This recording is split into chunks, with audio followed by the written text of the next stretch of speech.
Welcome to the Global Wellness HQ family of podcasts. We are your international headquarters for resources and ideas and insight in relation to the 9 elements of holistic wellness. Join us as we interview local and international wellness experts and learn how you can implement and improve one element or dimension of wellness at a time. Our experts will share their practical tips on wellness in one of these core areas: emotional, intellectual, occupational, physical, environmental, financial, spiritual, social, or habitual. We created our family of podcasts as a resource for anyone who is looking to integrate the 9 elements of holistic wellness into their daily lives. Welcome to the show.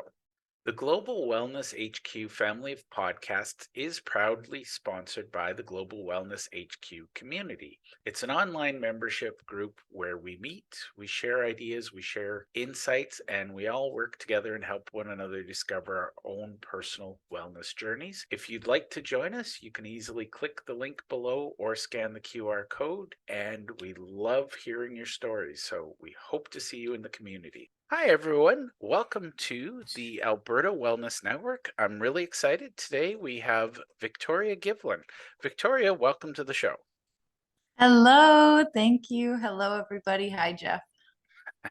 Excellent. Well, let's jump in with the hardest question of all, Victoria. Tell me a little bit about who you are and who you serve. Who I am and who I serve. I am relatively new to the Calgary area, so I am a passionate business owner. I am a storyteller. I am a magazine publisher, an actor, a creative director, a content coordinator. Who I serve,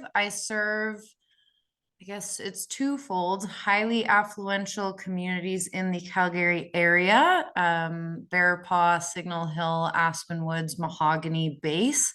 And I also do storytelling with other businesses, serving their brand essence, their brand needs, and getting it heard and recognized in the community and who they're looking to target. Awesome. I love that. And I think that's a nice focus that you know exactly the neighborhoods you serve. One of my little pet peeves is that people say, "Oh, I serve everyone everywhere." And to me, that's code for you serve no one ever. So let's talk about what you're passionate about in life, and then we'll get into the marketing and advertising space. But what gets Victoria out of bed in the morning? What gets me out of bed in the morning? I am twofold down the line between artsy and athletic. So I just like my passions and what I like to do are very aligned with what I do for work. So I typically am finding like a new creative idea or a theme or a concept that I want to tackle for a photo shoot or for a magazine submission or publication of some kind. Or I'm chatting with my friend and her birthday's coming up, so I'm trying to set up a photo shoot for her to give that back and to get her published as well again and lift her up. I really like supporting people. That's my personality type. It's an ENFJ, so I'm very extroverted and I get tons of energy being able to motivate and inspire others. So that's what gets me going, is talking to some really cool people. And my undergrad's in psychology, so understanding like why people do what they do and how they think the way that they think, and being able to help them because they're the expert in what they do, get that out in the way that they want it to be heard, is just, it just makes me so happy. I love it, and that's the conversation I've had with you and your business partner Jen. Um, a lot of people don't stop to think about how do I word this, and I think you know I it's amazing, but the most successful people I know in marketing and sales all have that background in human behavior and think about how people think and how they act. Now I'm going to ask you a harder question, but it's a fun one. You're in business, you're an entrepreneur, you're relatively new to Alberta, so welcome. Thank What's you. the best business advice you've ever heard, and how has it impacted you in business? Best business advice. Well, I come from a family of entrepreneurs. Jen is my business partner, being my mother. And I also have my grandmother who started a business at 60. So, and did very well. I would say that two things that I hold near and dear to my heart is to be positively persistent, to find that motivation and inspiration to not give up on yourself, to not give up on what it is that you're doing or how you're supporting others, and to bring that to other people's sphere as well. And the other thing being that you can change your life for the better at any moment in time, at any age or circumstance that you may choose. You don't have to live in unhappiness. You don't have to live in misery. If you genuinely don't like something, you can figure out a way to improve your life at any moment. And it just starts with positive persistence and a genuine action plan to go get it. I love it. I love it. And I think that's a lot of people think, oh, this is the way it is. And that's what I love about entrepreneurs. Every day they're literally shaping the world, and usually in the face of people saying you can't do that. And I think the entrepreneur's battle cry is watch me. It's just fun to watch. So one of the things I wanted to talk to you about is brand essence, and this is, I think you and I have had this conversation a few times. I know Jen and I have had it a few times. What is brand essence, and why does it matter in the first place? Definitely, it's a great question. So brand essence is typically, it's like a single thought that expresses the brand's vision in about 3 to 5 words that really captures its soul. It's the nature of the brand, of the quality and the sort of experience that it delivers from start to finish. Um, like the yellow M, everybody understands that that's Ronald McDonald, that's the McDonald house. But not only does it deliver like family friendly and affordable meals for fast food, but it also supports the community. It gives back to those that are in need and going through different cancer research in children and those sorts of breaths. So it's it's giving back and figuring out what the soul of the brand is. Love it. And I think that the thing I would add, this is where Jen and I really started these conversations. It's a little bit unpopular, but I will say to people, do not spend a dime on marketing if you don't know what your brand is, because how do you know what your messaging is? How do you know what you're reaching? And, as you said, I grew up with the Golden Arches, and, you know, that is an iconic brand. Every now and then, the cola companies change their branding, and it's like, I wonder how much that actually costs them in terms of moving with the times. And maybe there's, obviously they've figured out that, you want to keep that brand fresh, but you look at the Golden Arches, they haven't changed much since 50s or 60s when they first came out with it. Yep, it's the long-term impact. It's exactly right in that there really isn't any point in spending a lot of money on advertising if you don't know what your essence is. And that first comes like at the base, there's what you do. Of course, what sets you apart? What is it that you participate in and how do you serve? But then the givens being on top, being more important to that. So what offerings do you have that's benefited that your competitors may or may not have? Your special uniqueness, so what sets you apart from everybody else, and then you get to your purpose. So why your customer, or why your customer should care about your brand, how you give back to the customer and how you exceed that, and then your essence comes from that. So it's very emotional. It's your like North Star guiding principle for your brand and its soul and its direction that it's going. And that's exactly why when you start advertising, and then like Coca-Cola, like if you switch, if you've got lots of money, that's really cool, but it can be really confusing because the brands like the clients like, but I thought you were just advertising for this and that was your purpose, and now you've turned it around, and you'll lose customers that way and not grow in a positive direction. So yeah, you need that essence and purpose first. And I love your words like North Star and things like that, because one of my favorite sayings in the marketing and sales space is a confused mind never buys. And I think a lot of people, they throw everything at you and say, I do this, I do that, I do this.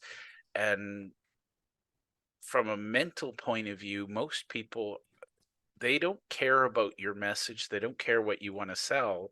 They're busy walking around thinking, I have this to-do list of problems in my head. Who's going to help me solve them?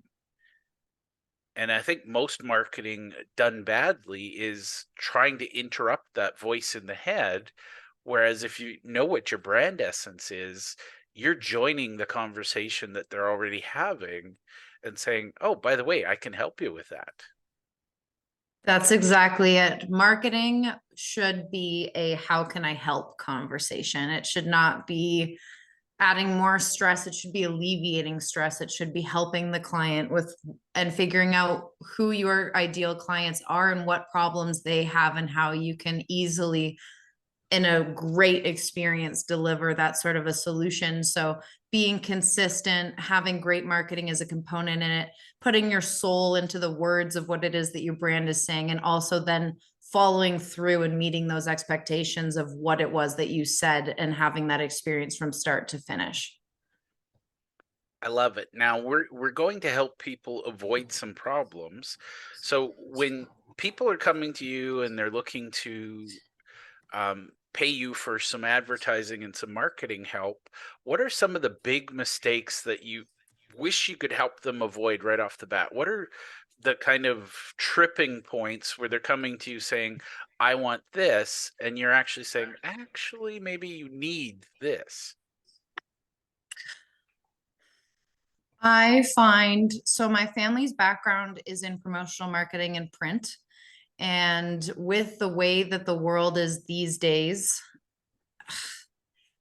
there's a huge problem with me when people only say that they only care about digital or they only care about print. You are missing a massive foothold for both if you don't have both of them. The reason being that there's so much media out there that if you're only on advertising agencies on Facebook, Google, social media sites, and you're not in print because they're like, oh, it's new age, well, 82% of people that are highly affluential really do trust print over digital. So you need to be on both and in the best print that you can find. I've done door flyers, I've done postcards for people, and that can vary. It's not building a relationship, it's not putting any soul in your brand, and that's why you just toss it out. It's just junk mail. And that's not what we want to deliver. That's not what we do with our brands and our clients. So just doing digital or just doing print, I find is a big miss for me. So that's where I try to persuade them or explain. And it's just like if I go to a jeweler or something, or I go to a physiotherapist and I think a certain thing should be a certain way, but then they teach me maybe that exercise isn't great for you, or that diamond actually isn't good quality, and I trust the professionals so that they can give me the best result that I'm looking for. I love that. And I think the other thing is what I'm hearing, and let's just explore this, is a lot of people think one size fits all. And as an example, I have a community where it's predominantly high density rental housing, and some local realtor got the advice to send out flyers offering to buy the homes in the neighborhood. And I can tell you, it gets really annoying when I drive past those community mailboxes, because you can see this realtor's brochures that they've paid a lot of money to have delivered. They're blowing around because they're trying to help people sell houses that don't own the house to sell in the first place. Yeah, you need to make sure that where you're advertising budget is going to the right target audience, and that the people or the business strategy that you have to get that delivered out is hitting the actual people that you want.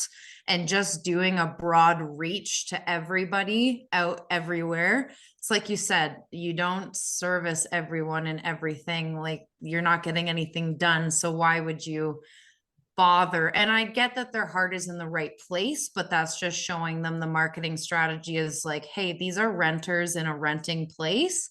They're not going to have a great relationship with the person who they're renting from. And if they do, they're not going to want to sell the house because they're happy Exactly. there. So why would you advertise? But Yep. um, just a teaching moment. Just a little, and I shudder every time. And the other one is, I know a lot of people say, "Oh, cold calling is the only thing that works." And when it comes to affluent people, I doubt that it ever works, and I'm happy to be proven wrong. But my experience with affluent people is they're not sitting at home waiting for somebody to sell them something. In fact, they're usually a little bit more cynical and a little bit more analytical about their buying decisions. Yes, they definitely are. They're busy people. They've got lots on the go. They don't have time to waste. They don't want their time wasted. And they typically, again, you have to help them solve a problem, but typically these people don't have a problem with just throwing money at the issue. So it's more so, well, how is that's the personalization, the customization. Well, how is this unique? How is this different? How is this funky and rare and Yeah. something that other people can't just have? That sets me apart from everyone else, that the affluential people are willing to contribute in a way that's delivered efficiently and concretely with results in a timely manner that grabs their attention but also doesn't waste their time. And they're like, oh, I am interested in this. This is cool. Also, referrals and building the relationships and growing the community and getting to know who they are and what they do and what they want. Just coming in hot, like, hey, I got something to sell to you. You're never going to get anywhere. Going to a community outreach, hitting the barbecues that they have going on for Easter, or an organization that they are working alongside with that they really care about, and genuinely caring yourself. That's the way to build the relationships and show that, you know, if they matter to you and what they care about also matters. And then it kind of comes full circle. And I think that's, again, knowing who your audience is, you know, understanding. And one of the things I always teach my clients is fall in love with your clients. And the magic of that is, if you truly love your clients, you get to know everything about them, you care about what they care about. But more importantly, you want to solve their actual problems. And I think the most successful marketing I know out there solves problems. It's not about selling something, it's about solving a problem. It is. I like to say that good marketing makes the company look smart, but great marketing makes the customer feel smart. They have, they're intelligent, they know what they're doing. And stopping advertising to save money is like stopping your watch to save time. It doesn't work. You can't you can't go back. If your business is thriving, this is fantastic. If your business is hurting, it's also not the right time to stop. Um, that if anything, it's the time to really dig deep and push harder. So, um, yeah. And I think that's actually really funny to me, because I think once upon a time, I met just when COVID hit. I actually met a company. I'm not kidding. They stopped all their marketing spend and they laid off their entire sales team. And they said, "We're just going to ride out this recession, this little hiccup." And I was like, wow, that's, there's so many different analogies, but, racing, you steer into the curve. You don't, try to avoid the wall by hitting the wall. It was just funny. So, It's, my goodness. Yeah. The people that are able to continue to really dig deep and advertise and build the relationships and market throughout recessions and throughout hard economic troubles are the ones that when the money turns around and the cycle comes back to that population that is affected by the economic downturn, well, now say it's been a recession for a year and now they come out of it. Now you've built the relationship with them for a year that they genuinely are like ready to purchase. It's actually proven that they do like 70% better out the gate after the recession than those who don't advertise. So I'm always like, no, like, don't stop. Now's the time to do it. You have to, if you want to really build the relationship, because the best marketing strategy is to care. It's to show up, it's to be there for these people in these hard times, and to demonstrate to them that you as a brand, your soul essence values the problems that they're going through and they want to help at any time of their life.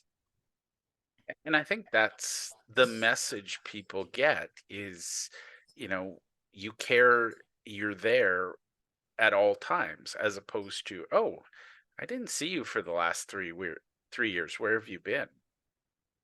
And Now, COVID has really caused a lot of businesses to shut down, especially on print is huge, but especially on digital. If you're starting to make content and then you post and post once a week or so, and then you just stop because you decided that you're not getting the audience that you want engagement, you're only getting a few likes here or there, it's momentum. Again, it's a relationship. It takes time. Like interact with the people that are engaging on your page, even if it's quote unquote just a few. Like that is an audience that you're building, and that doesn't happen overnight. So it takes time.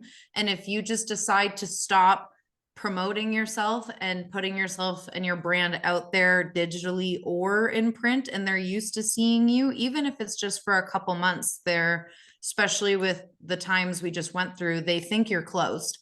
So they won't come back. it's sad that the people make that assumption. So let's talk about the actual magazine for a moment. So you, and I'm terrible with names, so remind me. First of all, the Aspen Woods, what is that one called? It is the neighbors of Aspen Woods. So it's one of my privatized magazines that I have. So the individuals that get this are only the ones that live in the Aspen postal code reach, but it's about 3,300 homeowners. And we are specifically, our target audience is going for that homeowner. Not that the renters don't matter, but it's because a lot of our clients are the high affluential wellness sector individuals, as well as like tradespeople, and renters are not going to be looking into those services. I love it. So, what kind of company or business is advertising in Neighbors of Aspen Woods, and what questions should they be asking you before they jump in and say, "Okay, I'm all in"? So I ask them what their target demographic is.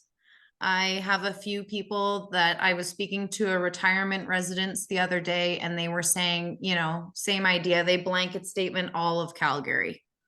Okay. And then he said, well, how many of your individuals are retirement ready people? And I said, did the other print people that you worked with, were they able to give you that? And he said, no. And I'm like, well, I can tell you, you know, what's your top demographic? And he said the top 1%. And I said, well, I can tell you for sure that the Aspen people are in there. And I can tell you that these people care about their family. They care about the luxurious lifestyle and their wellness and overall well being and their quality of life more than anything else. And that they are either, these houses have been around for, they're coming to 20 to 30 years now. So they're starting to flip the previous homeowners to the next one, or maybe downsize. So it's either like the daughter that's coming up that grew up in that house that's now taking over, or they're retiring and downsizing. So these people do make decisions as a family, and they want to be able to communicate and build relationships in this way. So asking what your target demographic is, who you want to serve, and how you want to build a relationship with them. Like, do you personally like receiving a postcard in the mail once a quarter? Do you like that? I mean, if you do, cool, but I have yet to find somebody who really values a park bench. Like, you're telling a company that you are worth sitting on. Like, it's Yep. not the relationship I'm looking to build. If you're a brand that wants to genuinely care about the high influential families. Now, each month we release the magazine. We have a feature family on the front that we have interviewed. So the nosy neighbor in the best quality possible, because they've spent this money on their home. They really do care about the people in the community. So just those that really want to give back and build relationships with other people that genuinely want to know what's going on and who's in that area. I love it. And I think one of my little pet peeves in life is when a realtor tells me, "Oh, I serve that neighborhood. Oh, I serve that neighborhood." And after the fifth one, I'm like, I don't believe you on any of those. The reality is, um, the streets of Aspen Woods are very different from the streets of Mahogany, very different from the streets of Forest Lawn. And you need to know that the message you're putting into the community matches the people there to receive it. But you've also got to have the right medium so that they're receiving it in the right way. And no offense to the people who sell those faces on a bus bench, but I've yet to see one where the person wasn't either given a Nazi mustache or a devil horns and ears. The people that notice those tend to be the little people with Sharpies who are bored and like to deface them. Um, that's not, I'm not driving by saying, "Oh, I'm going to stop and take a picture of this bus bench." It's a little different when you're selling something that people who ride the buses want. But realtors who use only bus benches confuse me. It definitely confuses me as well. Back to the, if you're a realtor targeting bus benches, but you want to sell homes, do a lot of homeowners ride the bus? I don't know. Perhaps like Yeah. economical friendly ones do, but they probably live in the downtown core and they have a condo, and that's a different conversation to be having. Whereas the buses in the middle of nowhere that are in very far like residential communities, they already own that house, or Yeah. they're already like, or they're renting in the house. And if they're taking a bus, then they probably don't have the ability to sell or purchase another home. So it's just going back to like, I would rather build a brand that, 3,000 people in Aspen Woods absolutely adore than sending it out to 1 million people in Calgary that kind of think it's okay. Yeah. The technical term I'd love for that is meh. We're meh about your brand. You don't want 1 million people saying meh. You want 3,000 saying, "Oh my God, I love that brand." Yeah, and you never go wrong with investing your time and your commitments in the communities and the human beings with them, because we are social creatures and that's how we thrive. So being able to give back to the group as a whole in a different way, and sponsorship is a great way you can do that with my publication, that really it reciprocates twofold. Now it's similar to CIBC Run for the Cure in that you don't you don't immediately run to CIBC to open a checking account when CIBC Run for the Cure happens in the year. But if you're frustrated with your bank and something's going on and charges are happening and they're not caring, and then you're trying to think about, okay, well, who's top of mind about, has a positive brand awareness and a good brand essence that really does give a goodness about who the person is and how they give back to the community, that's CIBC. So we make smaller brands and like medium-sized franchises think like big brands on a moderate budget, but to affluential people that really do want to give back. And I think that's a big aha moment for anybody listening is if you want those affluent people, they care about giving back, they care about causes more than they care about saving money. And, my personal favorite, I've seen some discount flyer things going out to these really affluent neighborhoods. They don't care if they get 10% off at the grocery store. They want that unique thing, or they want to know that if they spend money with you, you're also helping a cause. So I think that's a huge thing. Now, how can people connect with you? I could talk to you all day, and it's actually probably good that Jen wasn't here because we really go all day. The three of us feed off each other. Just if you haven't heard that comics show, you have to catch it. But how can people connect with you, Victoria? And what's sort of the first step to getting to know neighbors of Aspen Woods? I am new to Calgary, so I absolutely love building relationships. That's what I'm all about. So if somebody's interested, happy to have a conversation with them. Have them send an email to me. That's typically easiest. So it's V as in Valentine, Givlin, GIV as in Valentine again, LIN at bestversionmedia.com. I'm also on social media on Instagram and Facebook, Victoria Givlin or V Givlin. But I'm always open to conversations and just meeting some really cool people and making sure that they're a good fit for us and we're a good fit for them and that it's a win-win growth for everyone. Awesome. Well, Victoria, I want to thank you for being on the show today. And for our listeners, you will be seeing more of Victoria and Jen. They're going to be doing a spin off show to this. So thank you for your time today, Victoria. Thank you so much, Jeff, for your time. I'm really excited to be launching this spinoff in the Calgary area with Jen and I. My last message, I guess I would leave for the listeners is you cannot buy engagement, you have to build engagement. And that's what I help you with.